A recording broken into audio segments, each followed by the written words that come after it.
Bismillahirrahmanirrahim. Assalamualaikum warahmatullahi wabarakatuh. Baiklah anak-anakku sekalian, setelah kita bicara tentang persamaan garis lurus, maka kita masuk di sistem persamaan linear dua variabel ya. Jadi ini adalah pembelajaran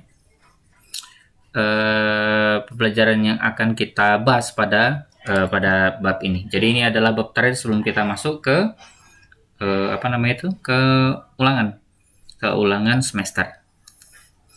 Oke, kita akan bicara tentang sistem persamaan linear dua variabel, biasanya disingkat dengan SPLDV.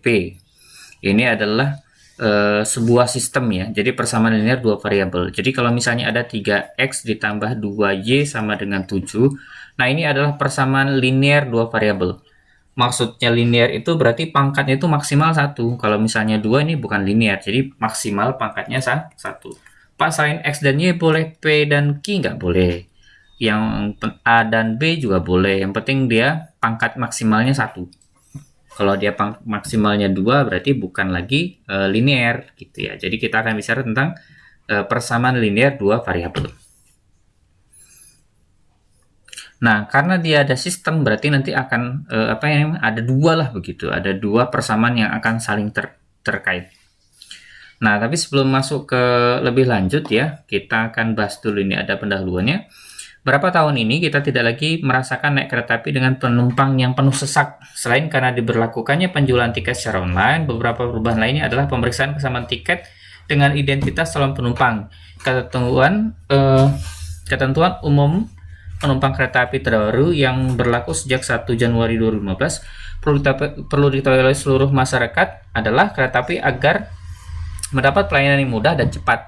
Nah, salah satu aturannya adalah penumpang berusia di atas 20 tahun, di atas 60 tahun berhak atas reduksi tarif sebesar 20%. Nah, Pak Andi dan istrinya yang sudah berusia 40 tahun mengajak kedua orang tua yang pulang ke kampung halaman di Surabaya dengan naik kereta api dari stasiun Bandung. Pak Andi membeli 4 tiket kereta api Turangga. Biaya yang Pak Andi keluarkan sebesar 1.696.000. Nah, di saat yang sama, Bu Aminah yang seusia dengan Pandi beserta Ibu membeli 2 tiket seharga 828.000. Bagaimanakah cara kalian mengetahui harga tiket untuk penumpang yang berusia di atas 60 tahun dengan menggunakan aljabar? Nah, gitu ya. Bagaimana aljabar dapat membantu kita untuk membuat model masalah di atas tanpa kesulitan? Pelajari bab ini dengan baik.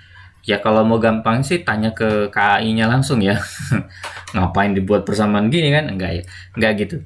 Ya tapi paling tidak ini tapi masalahnya kalau misalnya kita ternyata sulit menghubungi tempat KAI-nya untuk mengetahui berapa tiketnya gitu. Nah, jadi itu yang akan kita bahas ya.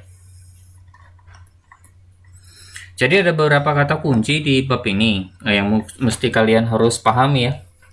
Akan bicara tentang variabel, kemudian persamaan linear dua variabel, dan sistem persamaan linear dua variabel seperti yang Bapak sampaikan tadi. Jadi akan bicara 3 kata kunci ini. Jadi 3 kata kunci ini yang akan kalian coba pahami. Kalau mau cari di YouTube juga boleh. Nah, kompetensi dasar yang akan kita pahami itu ada ini, Bapak bacakan ya, 3.5 menjelaskan sistem persamaan linear dua variabel dan penyelesaiannya yang dihubungkan dengan masalah kontekstual. Kemudian yang 4.5-nya menyelesaikan masalah yang berkaitan dengan sistem persamaan linear dua variabel. Nah, itu ya secara kompetensi dasarnya. Ini adalah peta konsepnya. Jadi ada sistem persamaan linear dua variabel. Jadi kita akan bicara tentang bentuknya sistem persamaan linear dua variabel, penyelesaiannya, nanti akan bicara tentang metode grafik, metode substitusi, dan metode eliminasi. Tapi metode grafik akan Bapak sedikit skip ya. Karena jarang kita pakai grafik. Grafik ini bukan tidak bisa, salah satu alternatif, tapi penggunaannya agak rumit kecuali kita menggunakan gambar yang presisi gitu. Jadi agak rumit nih kalau pakai metode grafik. Terutama kalau misalnya hasilnya itu pecahan, itu agak sulit pakai grafik. Jadinya kita tidak akan bahas terlalu banyak di grafik, tapi nanti tetap kita bahas. Kemudian penerapannya sistem persamaan linear dua variabel. Nah, itu ya secara peta konsepnya. Nah, sekarang kita akan masuk ke ke tokohnya. Tokohnya ini adalah Diopantus dan persamaan linear dua variabel. Persamaan linear variabel ini berkaitan erat dengan persamaan Diopantin. Nah, Diopantin ini dipakai kalau ada ini ya, teman-teman pernah belajar di Olimpiade mungkin persamaan Diopantin ini dipakai untuk teorema sisa ya, teorema sisa. Jadi misalnya ada teorema sisa gitu, ini pakai persamaan Diopantin untuk menyelesaikannya, bisa. Jadi persamaan ini pertama kali dipelajari oleh seorang yang bernama Diopantus yang menghabiskan hidupnya di Alexandria. Diopantus juga dikenal sebagai julukan Bapak Aljabar. Namun julukan itu kemudian disandang oleh Al-Khwarizmi tentunya. Dia merupakan seorang matematikawan Yunani yang bermukim di Iskandaria. Pada waktu itu Alexandria adalah pusat pembelajaran matematika. Nah, semasa hidupnya Diopantus terkenal karena karyanya berjudul Aritmatika. Aritmatika adalah suatu pembahasan analitis teori bilangan tentang pengembangan aljabar yang dilakukan dengan memuat persamaan. Nah, persamaan tersebut dikenal dengan Diopantin equation atau persamaan Diopantin. Nah, persamaan Diopantin merupakan suatu persamaan yang punya solusi yang diharapkan berupa bilangan bulat. Nah, persamaan Diopantin ini tidak harus berbentuk persamaan linear ya, tapi bisa saja dalam persamaan kuadrat, kubik, atau lainnya. Nah, bentuk sederhananya seperti ini. Memang kalian tidak akan tidak akan terlalu menggunakan persamaan Diopantin ya, cuman ini pengenalan saja. Kecuali kalian nanti masuk di departemen matematika, nanti di teori bilangan itu akan ada persamaan Diopantus, persamaan Diopantin. Oke.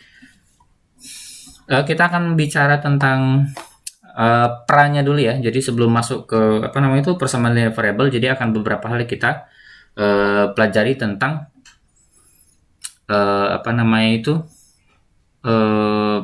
persyaratan awal mempelajari persamaan linear dua variabel. Oke, sekarang Bapak buka ini dulu sebentar ya. Oke, misalnya begini. Perhatikan, misalkan pertama ada 7x ditambah 9 sama dengan 8. Ditanya x-nya berapa? Gimana cara mengerjakan ini? Kita jawab. Pertama kita tulis 7x ditambah 9 sama dengan 8. Nah, ini 9-nya kita pindahkan ruas. Pindahkan ruas ke sana jadi min 9. Jadi 7x sama dengan 8 dikurang 9. Nyambung ini? 9. Jadi 7x sama dengan 8 kurang 9 berapa? Min 1. Berarti x-nya sama dengan min 1 per 7. Sampai sini paham? Jadi ini penyelesaiannya, penyelesaian awal. Terus yang kedua, misalkan kita bahas, yang ini kita sebut dengan perkalian pelangi. Perkalian pelangi. Misalkan 7 dikali 8x ditambah jangan 8 juga. 9y dikurang 7x jangan 7x. 7p min 3q. Nah, ini kalau misalnya kita kalikan pelangi, tulisannya pelangi nih. Kita kalikan begini, satu. Kita ganti warna yang beda biar enak ngeliatnya. Jangan merah, biru ya. Oke dulu. Ini Ono, itu Ani. Jadi kita kalikan 7 kali 8 56x ditambah 7 kali 9 itu 63y. Kemudian 7 kali min 7 49p dan terakhir 7 kali 3 min 21q. Jadi kali pelangi itu maksudnya kita kalikan dengan setiap unsur yang ada pada di dalam ini tanda kurung. Nah, gitu ya. Ini kita sebut dengan perkalian pelangi. Nah, ini dulu yang kalian pelajari untuk masuk ke dalam ke dalam persamaan linear dua variabel. Nah, sebagai contoh kita lihat ini ya. Tentukan himpunan penyelesaian persamaan berikut. 3x ditambah 1 sama dengan 4. Kemudian ada notasi nih, titik koma x seperti E, B. Ini kalau bahasa matematika kita nyebutnya x anggota B. E itu artinya anggota ya. Jadinya E itu adalah himpunan B, di mana B itu bilangan bulat.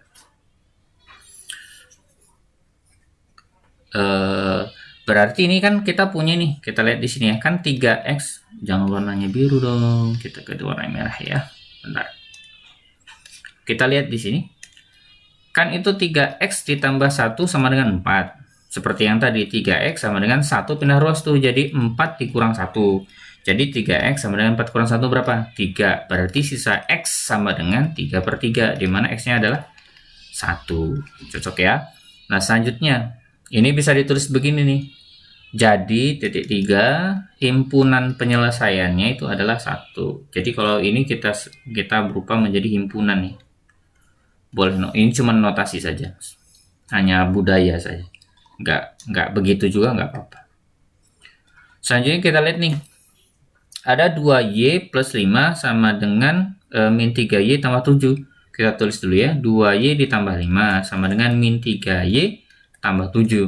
Nah, ini kalau kita selesaikan, kan pindah ruas nih, y-nya pindah ke sini ya. Jadi, kita tulis dulu, maaf. 2y ditambah 3y sama dengan 7 di sebelah sini. Pindah ruas dari negatif 5. Ini kan min 3 nih. Kalau pindah ruas jadi positif. Gitu. Jadi, kalau kita jumlahkan berapa nih? Jumlahkan berarti 5y, karena 2 tambah 3, terus 7 dikurang 5, yaitu 2. Berarti y-nya itu adalah 2/5. Gitu. Itu bisa kita di sini ya, kita lihat 2/5.